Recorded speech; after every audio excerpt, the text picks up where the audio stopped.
Solar കമ്മീഷനിൽ Saritha S നായരുടെ വിസ്താരം തുടർച്ചയായ മൂന്നാം ദിവസത്തിലും തുടരും. കൂട്ടുപ്രതിയായ ബിജു രാധാകൃഷ്ണനും സരിതയെ വിസ്തരിക്കുന്നതിന് അവസരമുണ്ടാകും. മുഖ്യമന്ത്രി ഉമ്മൻചാണ്ടിയെയും വൈദ്യുതി മന്ത്രി ആര്യാടൻ മുഹമ്മദിനെയും പ്രതിക്കൂട്ടിലാക്കിയ ആദ്യദിന മൊഴിയുടെ തുടർച്ചയായി മുഖ്യമന്ത്രിയുടെ ഓഫീസ്, പേഴ്സണൽ സ്റ്റാഫ് എന്നിവരുടെ ഇടപാടുകളെക്കുറിച്ചാണ് സരിത രണ്ടാം ദിനത്തിൽ മൊഴി നൽകിയത്.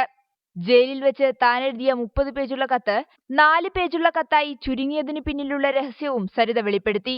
മുഖ്യമന്ത്രിയുടെ മകൻ ചാണ്ടി ഉമ്മൻ കൂടി ഉൾപ്പെട്ട് രൂപീകരിക്കാനിരുന്ന കമ്പനിയെക്കുറിച്ചും സരിത സൂചന നൽകിയിരുന്നു. ഈ വിഷയത്തിൽ കൂടുതൽ വെളിപ്പെടുത്തലുകൾ ഉണ്ടാകുമെന്നാണ് സൂചന. തട്ടിപ്പിൽ സരിതയുടെ കൂട്ടുപ്രതിയായ ബിജു രാധാകൃഷ്ണന് ക്രോസ് വിസ്താരത്തിന് അനുമതിയുണ്ട്. എന്നാൽ ചാലക്കുടി കോടതിയിൽ ബിജുവിന് കേസുള്ളതായും അറിയുന്നു. കമ്മീഷനിൽ നിന്ന് മനഃപൂർവ്വം ബിജുവിനെ അകറ്റി നിർത്തുന്നുവെന്ന് വ്യക്തമായാൽ സർക്കാരിനെതിരെ രൂക്ഷമായ വിമർശനവും ഉയർന്നേക്കും. ഇരുവരെയും ഒരുമിച്ച് വിസ്തരിച്ചാൽ കൂടുതൽ തട്ടിപ്പുകൾ പുറത്തുവരുമെന്നായിരുന്നു കമ്മീഷന്റെ കണക്കുകൂട്ടൽ. റിപ്പോർട്ടർ, കൊച്ചി.